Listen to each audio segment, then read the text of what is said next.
شادی کی پہلی رات ڈیٹ کیسے آ سکتی ہے؟ مجھے پاگل نہ سمجھو، جھوٹ کیوں بول رہی ہو؟ رخصتی کی ڈیٹ فکس کرتے وقت دلہن سے اس کی ڈیٹ پوچھی جاتی ہے۔ یہ تمہاری غلط فہمی ہے۔ تمہاری بات پر یقین کر کے سو جاؤں گا۔ مجھے نہیں پتا، مجھے بس کرنا ہے۔ میرا نام جمشید ہے اور یہ کہانی میری جوانی کے دنوں کی ہے، جب میں نے پہلی بار زندگی کی حقیقتوں کو قریب سے دیکھا۔ میں چھوٹا بیٹا تھا اور میرے گھر میں میرے 2 بڑے بھائی تھے۔ دونوں کی شادی پہلے ہی ہو چکی تھی۔ ہمارے والدین نے ان دونوں بھائیوں کی شادی ایک ساتھ کروائی تھی تاکہ خرچ بچایا جا سکے۔ شادی کے دن سب کچھ بہت عام سا لگا، لیکن اس کے اگلے دن کا منظر میری سمجھ سے بالا تر تھا۔ میں اس وقت اتنا سمجھدار نہیں تھا کہ سب کچھ مکمل طور پر سمجھ سکوں، لیکن جو حرکتیں گھر میں ہو رہی تھیں وہ دیکھ کر حیران رہ جاتا تھا۔ شادی والے دن دونوں بھائی اپنی بیویوں سے ایسے منہ چھپا کر بیٹھے تھے جیسے بیوی کوئی غیر عورت ہو۔ ان کے انداز میں دوری اور جھجک تھی، لیکن ولیمے کے بعد جو دن آیا اس میں وہ لوگ ہاتھوں میں ہاتھ ڈالے بیٹھے تھے۔ وہ ناشتے کی ٹیبل پر ایک دوسرے کے لیے کھانا پیش کر رہے تھے اور ایک دوسرے کی خوشیوں میں شریک نظر آ رہے تھے۔ میں ان کے ان لمحات کو غور سے دیکھتا تھا۔ کبھی چوڑیوں کی ہلکی سی آواز آتی، کبھی پائل کی نرم سی جھنجھناہٹ، کبھی جھمکوں کی خفیف سی چمک۔ یہ سب سن کر میرا دل عجیب طرح سے خوش ہو جاتا۔ میں حیران ہوتا کہ یہ سب حرکتیں، یہ چھوٹی چھوٹی خوشیاں کس طرح ایک دوسرے کے دل کو خوش کر سکتی ہیں۔ شادی کے 2-4 مہینے گزرنے کے بعد وہ دونوں بھائی اور ان کی بیویاں اتنے قریب اور پیار بھرے لگنے لگے کہ مجھے ایسا محسوس ہوتا کہ میں ان کی خوشیوں سے زیادہ خوش ہوں۔ میں چھوٹا بیٹا تھا اور اپنے بھائیوں سے تقریباً 10 سال چھوٹا تھا، لیکن میرے دل میں یہ خیال بیٹھ گیا کہ میں بھی شادی کروں گا۔ میرے ذہن میں وہ خواب بنتا گیا جس کا میں نے کبھی تصور بھی نہیں کیا تھا۔ میں ایک پیاری سی بیوی چاہتا تھا، پتلی، دبلی، نازک اور خوبصورت۔ صبح جب میں جاگوں تو وہ مجھے چوڑیوں کی ہلکی سی آواز کے ساتھ جگائے، گیلے بال میرے چہرے پر پھیلے ہوں اور کہیں کہ اٹھ جائیں، ناشتہ بناتی ہوں۔ میں نے سوچا کہ یہ وہ لمحے ہوں گے جو میں نے اپنے بھائیوں اور بھابھیوں کے ساتھ دیکھے تھے۔ یہ چھوٹی چھوٹی حرکات میرے دل میں گھر کر گئیں اور میں روزانہ خوابوں میں انہی مناظر کو دہراتا۔ میں پڑھائی کی طرف بالکل بھی دھیان نہیں دیتا تھا۔ کتابیں میرے ہاتھ میں تو ہوتی تھیں، لیکن ان میں دل نہیں لگتا تھا۔ گھر کے کاموں میں بھی میرا کوئی دل نہیں لگتا تھا۔ میں بس انتظار کرتا تھا کہ کب میں جوان ہو جاؤں اور میری شادی ہو جائے۔ میں نے اپنی ماں کے ساتھ بات کی کیونکہ میری ماں سے میری بہت گہری دوستی تھی۔ میں چھوٹا بیٹا تھا اور ماں کے سامنے اپنی باتیں کھل کر رکھ دیتا تھا۔ میں نے اپنی ماں سے کہا کہ میری شادی کروا دیں۔ جب میرے بھائیوں کی شادی ہوئی تھی وہ 20 اور 24 سال کے تھے اور میں ابھی 21 سال کا تھا۔ عمر میں چھوٹا ہونے کے باوجود میں نے اپنی ماں کے سامنے شور ڈال دیا۔ میں نے اپنی خواہشیں کھل کر بیان کر دی۔ میں نے بتایا کہ میں بھی ایک پیاری سی بیوی چاہتا ہوں، صبح صبح میرے لیے ناشتہ بنائے، میرے ساتھ ہنسے، میرے ساتھ وقت گزارے۔ میری ماں نے مجھے غور سے سنا اور پھر میری خواہش کو سمجھا۔ میں اکثر سوچتا کہ یہ خواہشات میرے دل میں کب اور کیسے بیٹھ گئیں۔ میں نے اپنے بھائیوں اور بھابھیوں کے ساتھ گزری ہوئی چھوٹی چھوٹی خوشیوں کو دل میں اتار لیا تھا۔ کبھی کبھی میں ان کے ساتھ ہنستے کھیلتے لمحات کو یاد کرتا اور اپنے دل میں سوچتا کہ کب میری زندگی میں بھی ایسا کچھ آئے گا۔ میں نے اپنی ماں سے کہا کہ میں جلدی سے جوان ہو جاؤں اور میری شادی ہو جائے۔ میری ماں نے مجھے تسلی دی، لیکن میں اپنے خواہش کے سامنے بے چین رہتا۔ میں نے اپنے دل میں بار بار یہ خیال دہرایا کہ میں بھی شادی کے بعد اپنے گھر میں اپنے خوابوں کی بیوی کے ساتھ وہ سب کچھ محسوس کروں گا جو میں نے اپنے بھائیوں کے ساتھ دیکھا تھا۔ میں نے تصور کیا کہ صبح جب میں جاگوں گا وہ میرے لیے ناشتہ تیار کرے گی، وہ میرے بالوں کو سنبھالے گی، میرے چہرے پر ہلکی ہنسی آئے گی اور وہ مجھے صبح کی خوشبو سے لبریز کرے گی۔ یہ تمام خواب میرے دل میں گھر کر چکے تھے اور میں روزانہ انہی خوابوں میں خوش رہتا۔ میرے دل میں یہ خواہش مضبوط ہوتی گئی کہ میں جلدی جوان ہو جاؤں اور میری شادی ہو جائے۔ میں نے اپنی ماں سے کہا کہ میری شادی جلد کروا دیں کیونکہ میں انتظار کے قابل نہیں رہا۔ میری ماں نے مجھے سنبھالا، مجھے سمجھایا اور پھر میری خواہش کا احترام کیا۔ میں نے اپنے دل میں فیصلہ کر لیا کہ جب بھی وقت آئے گا میں اپنے خوابوں کی بیوی کے ساتھ وہ سب کچھ کروں گا جو میں نے اپنے بھائیوں کے ساتھ دیکھا تھا۔ میرے دل میں یہ احساس پیدا ہو گیا کہ شادی صرف ایک رسم نہیں ہے بلکہ ایک نئی زندگی کے دروازے کا آغاز ہے۔ میں نے اپنے دل میں اپنے خوابوں کی تصویر بنائی، اپنی بیوی کے ساتھ وہ تمام لمحے سوچے جو میرے بھائیوں اور بھابھیوں کے ساتھ گزرے تھے۔ میں نے فیصلہ کیا کہ میں اپنی شادی کے دنوں کا انتظار کروں گا اور پھر اپنی زندگی کے تمام خواب حقیقت میں بدل دوں گا۔ یہ وقت میرے لیے بہت خاص تھا۔ میں روزانہ اپنے بھائیوں کے ساتھ گزری ہوئی خوشیوں کو یاد کرتا اور اپنے دل کی خواہش کو مضبوط کرتا۔ میں نے اپنے دل میں تصویر بنائی کہ میری بیوی صبح مجھے اٹھائے گی، میرے لیے ناشتہ بنائے گی، میرے ساتھ ہنسے گی اور میرے دل کو خوشیوں سے بھر دے گی۔ یہ سب خیال میرے دل میں گھر کر گئے تھے اور میں بس انتظار کرتا رہا کہ کب میں جوان ہو کر اپنی زندگی کے اس نئے مرحلے کا آغاز کروں گا۔ لیکن جب میری ماں نے بڑے بھائیوں اور بابا سے میری شادی کے بارے میں بات کی تو معاملہ کسی اور رخ پر جا پہنچا تھا۔ میرے دونوں بھائی عمر میں مجھ سے 10 سال بڑے تھے۔ وہ بھی بالکل بابا کی طرح تھے۔ جیسے ہی ماں نے کہا کہ جمشید کی شادی کروا دیں، انہوں نے فوراً اپنی سنجیدہ آواز میں حکم دیا اور ڈانٹنا شروع کر دیا۔ انہوں نے کہا کہ جب ہماری شادیاں ہوئی تھیں تو ہم نے کاروبار سنبھالنا شروع کیا تھا، یہ تو دکان کی شکل بھی نہیں دیکھتا۔ ہم پوچھیں کہ ہماری دکان کہاں ہے تو شاید اسے پتہ بھی نہیں ہوگا، اور اب یہ لڑکا شادی کی بات کر رہا ہے۔ میں خاموشی سے ان کی باتیں سنتا رہا۔ میں جان گیا تھا کہ وہ میرے دل کی خواہش کو کبھی بھی آسانی سے قبول نہیں کریں گے۔ وہ اپنی باتوں میں سخت اور آگ کی لگتے تھے۔ انہوں نے مجھے یہ بھی کہا کہ شادی کا وقت آنا ابھی باقی ہے اور پہلے تمہیں زندگی کی ذمہ داریوں کا احساس ہونا چاہیے۔ وہ مجھ سے کہتے کہ ہم نے اپنی شادیاں کی تو کام کی ذمہ داری قبول کی، کاروبار سنبھالا، اور تم ابھی کچھ نہیں کر پا رہا، بس آرام کر رہا ہے، موبائل پر وقت ضائع کر رہا ہے۔ بابا بھی اس میں شامل تھے لیکن تھوڑا نرم دل تھے۔ وہ کہہ رہے تھے کہ اتنی جلدی شادی کروا دیں، رشتہ لینے جائیں، لیکن بڑے بھائیوں کی باتیں اور میری عادات بابا کے لیے بھی سوچنے کی وجہ بن گئی کہ واقعی یہ بیٹا تیار ہے یا نہیں۔ وہ بھی یہی کہتے کہ لڑکا پورا دن آرام کرتا ہے، موبائل چلاتا رہتا ہے، کچھ بھی سمجھداری نہیں دکھاتا، پھر اس سے شادی کا رشتہ کیسے لیا جائے۔ سبھی لوگ میرے خلاف ہو گئے۔ گھر میں بس میری ماں ہی تھی جو میرے ساتھ تھی اور میری خواہش کی حمایت کر رہی تھی۔ میں نے فوراً سمجھ لیا کہ اس معاملے میں سب کی بات ماننا ممکن نہیں، یہ سیدھی انگلی سے نہیں نکلے گا، مجھے خود کچھ کرنا پڑے گا۔ میں نے دل ہی دل میں فیصلہ کر لیا کہ اب میں کسی اور کی بات کے انتظار میں نہیں رہوں گا، خود اپنی جدوجہد شروع کروں گا۔ پھر میں گھر میں اندرونی طور پر پریشان رہنا شروع ہو گیا۔ میں کچھ کھاتا نہیں، کچھ پیتا نہیں، نہ کوئی بات کرتا، اور یہاں تک کہ اپنے فون سے بھی دھیان ہٹا دیا۔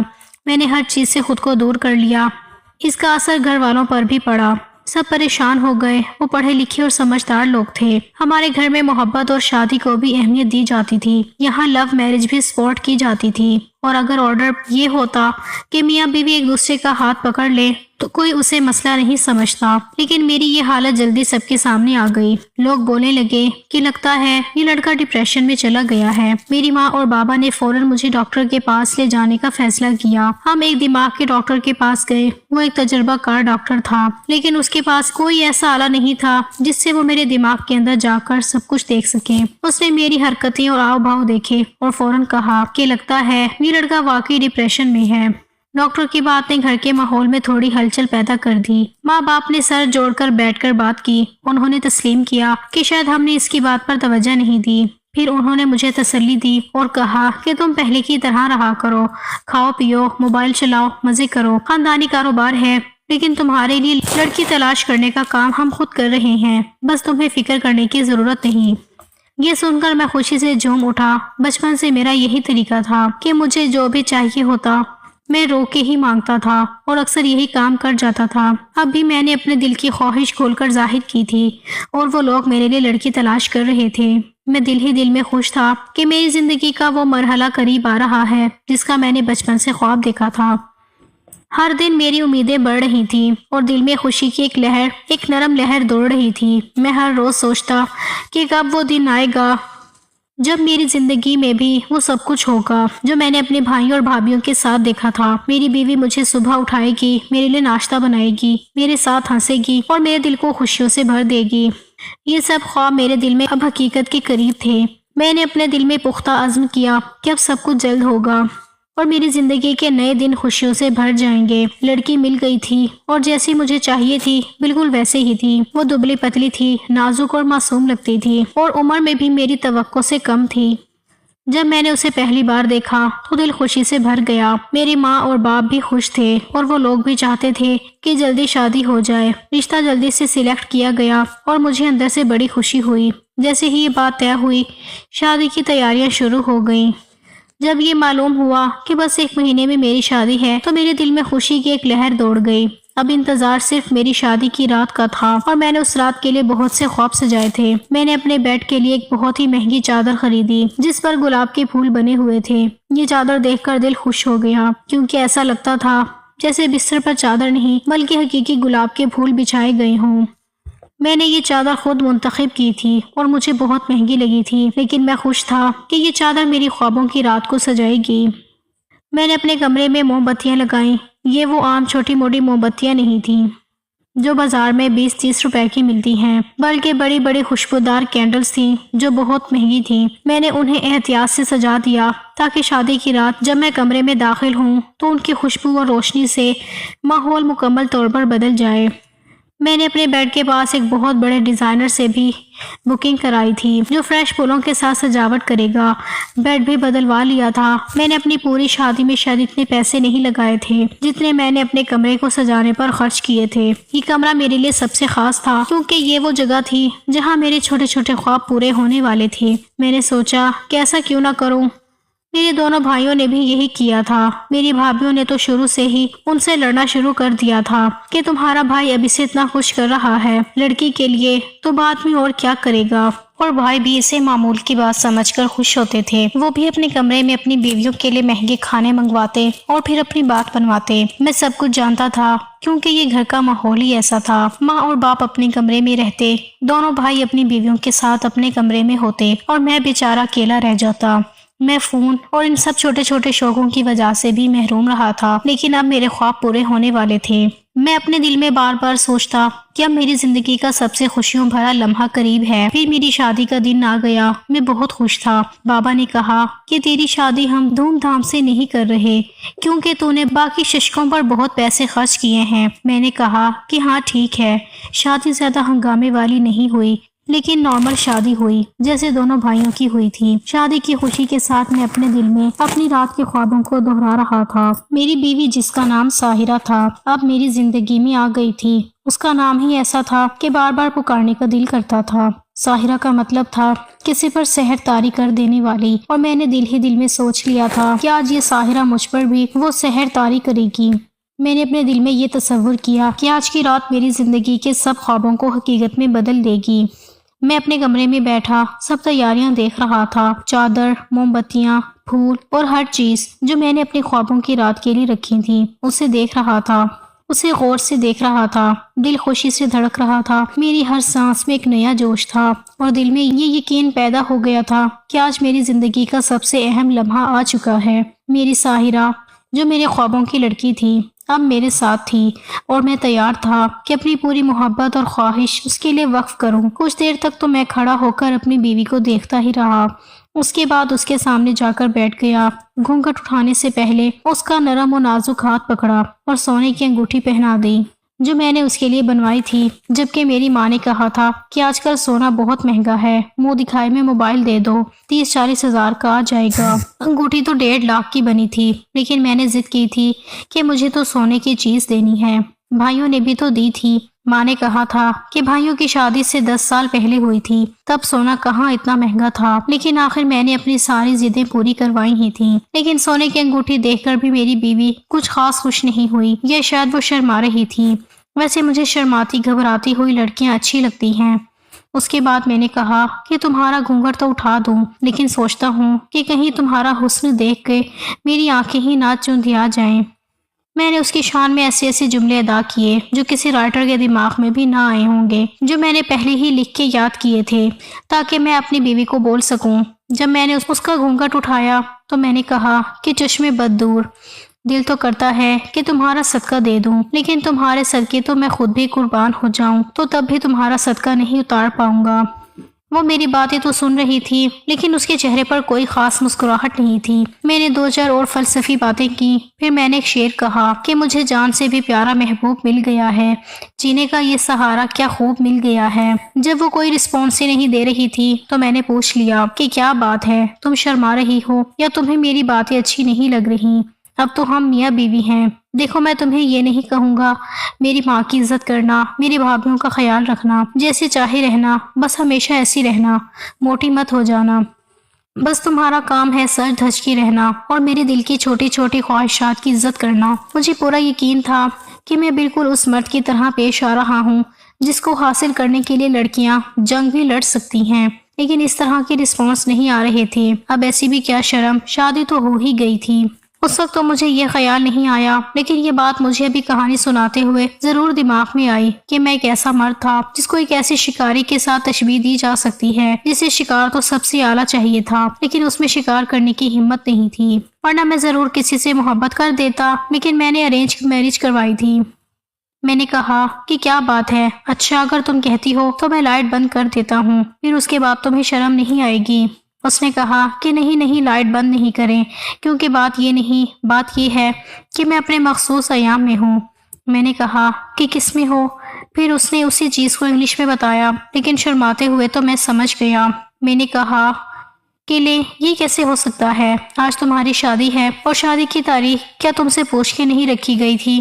اس نے کہا کہ نہیں ایسی بات نہیں ہے، وہ میں کیا کہوں۔ وہ کچھ گھبرائی ہوئی نظر آنے لگی، اور جب مجھے ایسا لگا کہ میرے تو سارے خواب ہی ٹوٹ جائیں گے، میرا تو ولیمہ بھی حلال نہیں ہوگا، تو مجھے غصہ آ گیا، کیونکہ جس چیز کے لیے میں نے ابھی سے تیاری نہیں کی تھی، 10 سال پہلے سے سوچا تھا، وہ مجھے نہیں ملنے والی تھی، تو میں نے تو پریشان ہونا تھا۔ میں نے کہا کہ ایسا کیسے ہو سکتا ہے، لڑکی سے پوچھ کے تاریخ دی جاتی ہے، تاریخ لڑکی والے اس لیے دیتی ہیں کیونکہ لڑکی کی جو تاریخ ہوتی ہے اس حساب سے شادی کی تاریخ رکھی جاتی ہے، اور تم کیا اتنی بیوقوف ہو کہ تم سے پوچھا نہیں گیا یا تم نے خود نہیں بتایا، اور تم ہماری شادی کی رات کو برباد کرنا چاہتی ہو۔ وہ حیران ہو کر مجھے دیکھنے لگی اور اس نے کہا کہ آپ کو کیا ہو گیا، شادی ایک دن کی تھوڑی ہے، ساری زندگی پڑی ہے۔ میں نے کہا کہ لیکن ساری زندگی ایک طرف ہوتی ہے اور یہ ایک رات ایک طرف ہوتی ہے، اور یہ رات ختم ہونے میں بھی صرف 4 گھنٹے رہ گئی ہیں، تم نے تو میرے خوابوں کا گلا گھونٹ دیا۔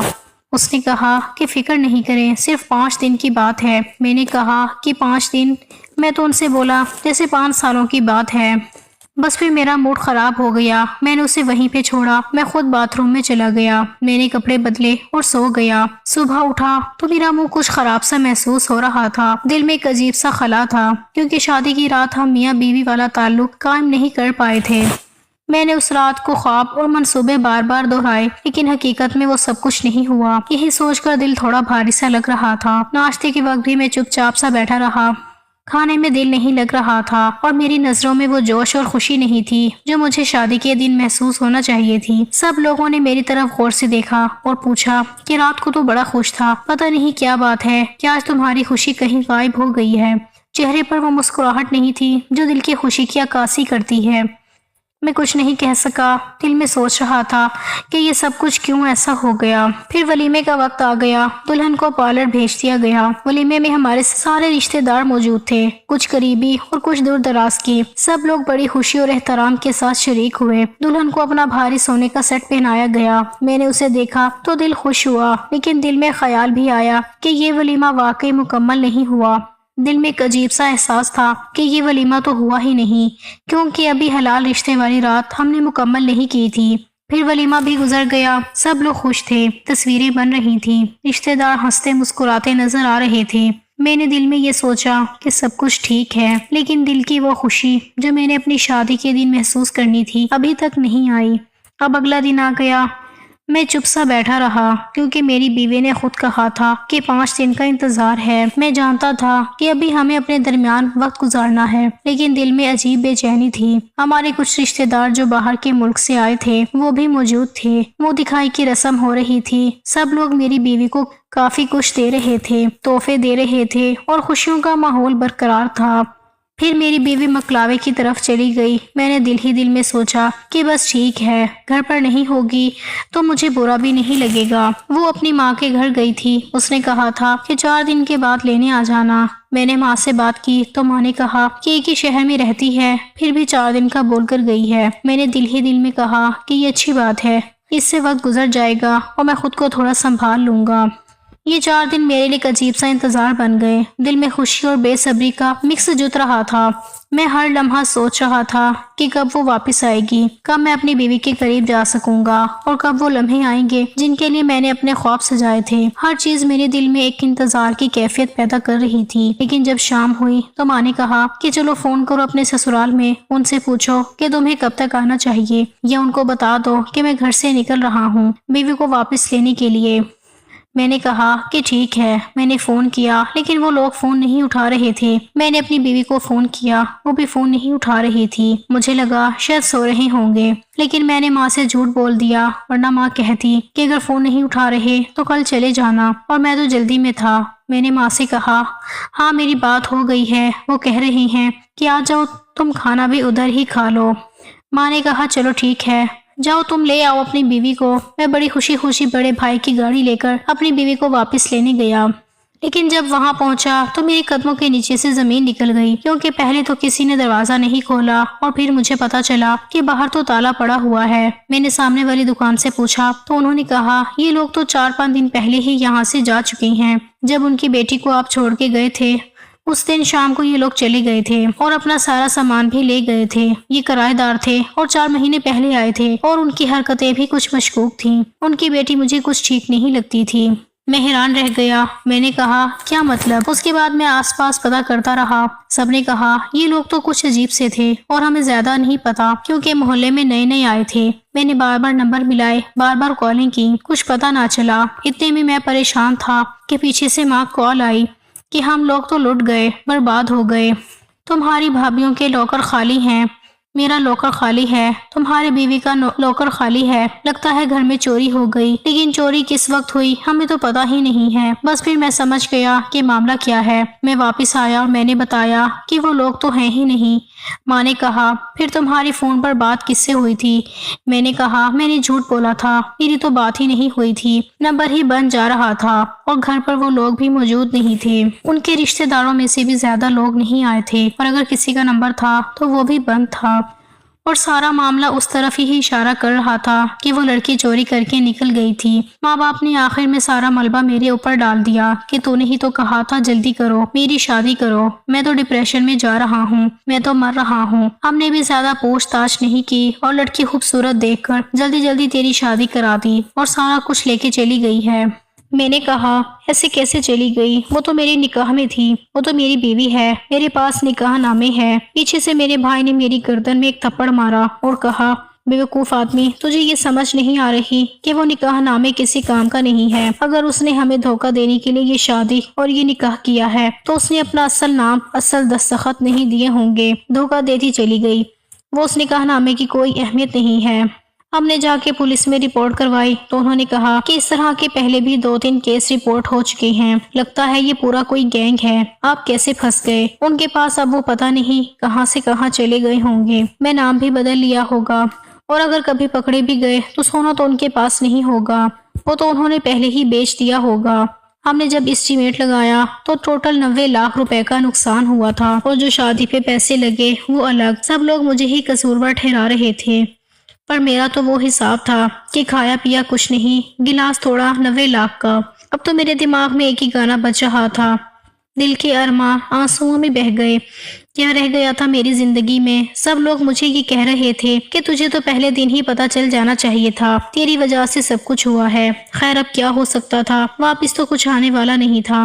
میں تو بس اپنے کمرے میں بیٹھا موم بتیوں کو ہی دیکھتا رہ گیا، جن کو آگ نصیب نہ ہوئی، اور پھر اپنے دل کی آگ کو دیکھتا رہ گیا، جس کو سکون نصیب نہ ہوا۔ بس دن گزرنے لگے، ہر دن میرے لیے ایک ہی طرح کی روٹین لے کر آتا۔ میں اٹھتا، کمرے میں بیٹھتا، موم بتیوں کی روشنی میں اپنی ناکامیوں اور خواب ٹوٹنے کی کیفیت کو دیکھتا۔ دل میں بس ایک سوال رہ گیا تھا کہ آخر مجھے کس بات کی سزا ملی؟ میں نے کئی بار سوچا، بار بار سوچا، مگر جواب نہ ملا۔ لوگ اپنی اپنی زندگیوں میں مصروف ہو گئے، گھر کے حالات بھی خراب ہو گئے تھے، بھابھیوں نے بھی رونا پیٹنا شروع کر دیا تھا کہ تمہاری سائڈ کا سونا جاتا تو جاتا، اور جو ہماری سائڈ کا تھا وہ بھی چلا گیا۔ ہم کیا کریں؟ عورت سے سونا چھین جائے تو بیچاری چڑیل بن جاتی ہیں۔ میری بھابھیاں بھی چڑیل بن چکی تھیں۔ میں گھر میں دوسری دفعہ سالن مانگ لیتا تھا تو سب مجھے ایسے دیکھتے تھے جیسے میں نے کوئی گناہ کر دیا ہو۔ وہ نظریں، وہ سر جھکانا، وہ انداز، سب مجھے بس یہ یاد دلاتا کہ اب کچھ بھی میرے قابو میں نہیں۔ میں کچھ بھی بولتا تو لوگ بس یہ کہہ کر نظر انداز کر دیتے کہ بس جمشید کچھ نہ کرے، وقت گزرنے دو۔ اسی طرح 7 سال گزر گئے، میں 30 سال کا ہو گیا۔ 3 دہائیوں کی زندگی میں جو سب سے بڑی خواہش تھی وہ تب بھی حاصل نہیں ہوئی۔ میری عمر کے اس حصے میں میرے دونوں بھائیوں کے 3 بچے پیدا کر لیے تھے۔ وہ سب اپنے خاندان میں خوش اور مطمئن تھے، اور میں اپنی زندگی کے ہر لمحے کو بس انتظار اور افسوس میں گزار رہا تھا۔ پھر کہیں جا کے میری شادی کرائی گئی۔ یہ شادی بھی بس نارمل سی تھی، کوئی خوابیدہ محبت، کوئی خاص چمک دمک نہیں تھی۔ میری بیوی ایک سیدھی سادی عورت تھی، حافظ قرآن اور کسی مولوی کی بیٹی تھی۔ اس کے ساتھ میری شادی کی پہلی رات بھی میرے لیے ایک عجیب اور دھیما تجربہ تھا۔ وہ ہر بات پر مجھے اسلام یاد کرواتی، ہر چھوٹی بات پر مجھے سبق دیتی۔ میں نے سوچا کہ شاید یہ زندگی کی سچائی ہے، یہ حقیقت ہے، اور جو کچھ بھی ہوا اس کا اثر میری زندگی پر اب تک باقی ہے۔ میں نے پہلی رات کو غور سے دیکھا۔ کمرے کی روشنی مدھم تھی، چادر معمولی سی تھی، موم بتیاں بھی بس عام سی تھیں۔ بیوی نے مجھ سے بات کی، سلام کہا اور پھر قرآن کی کچھ آیات مجھے یاد دلائیں۔ ہر لمحہ ایک سبق کی طرح گزرا۔ میں نے دل میں سوچا کہ یہ میری زندگی کا نیا آغاز ہے، لیکن دل کی کسی گہری خواہش کا احساس نہیں ہوا۔ وہ ہر بات پر مجھ سے نرمی نہیں کرتی تھی، بلکہ ہر عمل اور ہر سوچ پر مجھے درست رہنے کی تلقین کرتی تھی۔ میں نے دل ہی دل میں کہا کہ یہ وہ زندگی ہے جو اب میرے نصیب میں ہے۔ گھر کا ماحول بھی پہلے جیسا نہیں رہا تھا۔ بڑے بھائی خوش اور مطمئن تھے، ان کے بچے کھیل رہے تھے اور زندگی کی تمام خوشیاں ان کے گھر میں موجود تھیں۔ میں ہر دن بس اپنی سوچوں میں گھرا رہتا، اپنے کمرے میں بیٹھا موم بتیوں کی روشنی میں اپنی ماضی کی یادیں دہراتا اور دل میں یہ سوچتا کہ آخر مجھے کس بات کی سزا ملی۔ میری زندگی میں ہر خواہش کو بس ٹوکا گیا، ہر خوشی کو روک دیا گیا اور ہر خواب کا سامنا ایک مشکل مرحلے کی طرح ہوا۔ میں نے کئی بار سوچا کہ اگر میں چھوٹا بیٹا نہ ہوتا، اگر میں اتنا جلدی شادی کی خواہش نہ رکھتا تو کیا یہ سب کچھ ہوتا؟ اگر میں صبر کرتا، انتظار کرتا، کیا میری زندگی اب بھی ایسے دکھ کی گہرائیوں میں پھنس جاتی؟ میں نے خود سے کئی سوال کیے، لیکن جواب نہ ملا۔ سب کچھ بس میرے سامنے سے گزرتا رہا۔ میری بیوی جو حافظ قرآن اور ایک سیدھی سادی عورت تھی، اپنے راستے پر تھی اور میں اپنے راستے پر۔ وقت گزرتا گیا اور میں 30 سال کا ہو گیا۔ گھر میں روزانہ کی روٹین، بھابھیوں کی شکایتیں، بھائیوں کی خوشیاں، سب کچھ میرے دل میں ایک کڑوا سا احساس چھوڑ گیا۔ شادی کے بعد بھی زندگی کا ہر لمحہ ایک سبق کی طرح گزرا۔ میں نے دل ہی دل میں خود سے کہا کہ یہ میری زندگی کا حصہ ہے اور جو کچھ ہوا اس کی سزا مجھے ملی۔ پتہ نہیں مجھے اس بات کی سزا ملی کہ میں نے خواب دیکھ لیے تھے، یا اس بات کی کہ میں نے ان کو حاصل کرنے کے لیے جھوٹ بولا تھا، لیکن آپ لوگوں کو ایسا نہیں لگتا کہ میری غلطی کم تھی اور سزا مجھے بہت بڑی مل گئی۔ میری موجودہ بیوی تو کسی چیز کو سمجھتی ہی نہیں کہ وہ مجھے دیکھ کے سر پہ دوپٹہ ٹھیک کرنا شروع کر دیتی تھی۔ بندہ پوچھے تم نے مجھ سے پردہ کیوں کرنا ہے، میں تو تمہارا شوہر ہوں۔ اگر میں اسے کوئی انگلش فلم دکھاتا ہوں تو اس کو سمجھ نہیں آتی، کوئی میسج بھیجتا ہوں جس میں میری کوئی اندرونی بات ہوتی ہے اس کو وہ سمجھ نہیں پاتی، کہتی ہے آپ نے مجھے کیا بھیجا تھا، کیا کہہ رہے تھے۔ جب میں اس سے رومانٹک ہونے کی کوشش کرتا ہوں، اسے سمجھانے کی کوشش کرتا ہوں تو وہ کہتی ہے کہ مجھے یہ سب کچھ اچھا نہیں لگتا، یہ سب لوگ جو اس طرح کی حرکتیں کرتے ہیں ان پر اللہ کا عذاب آئے گا۔ بندہ اس سے پوچھے کہ اسلام میں تو میاں بیوی کی محبت کو بڑی اہمیت حاصل ہے، پتہ نہیں اس نے کون سا اسلام پڑھا ہوا ہے، اس نے کوئی اپنا ہی اسلام بنایا ہوا ہے۔ اسے مجھ سے زیادہ گھر کے کام کرنا اچھے لگتے ہیں، گھر کے کاموں میں لگی رہتی ہے۔ میں کبھی کبھی بھولے بھٹکوں بھکاری کی طرح، مسافر کی طرح اپنے کمرے کی طرف چلا جاتا ہوں۔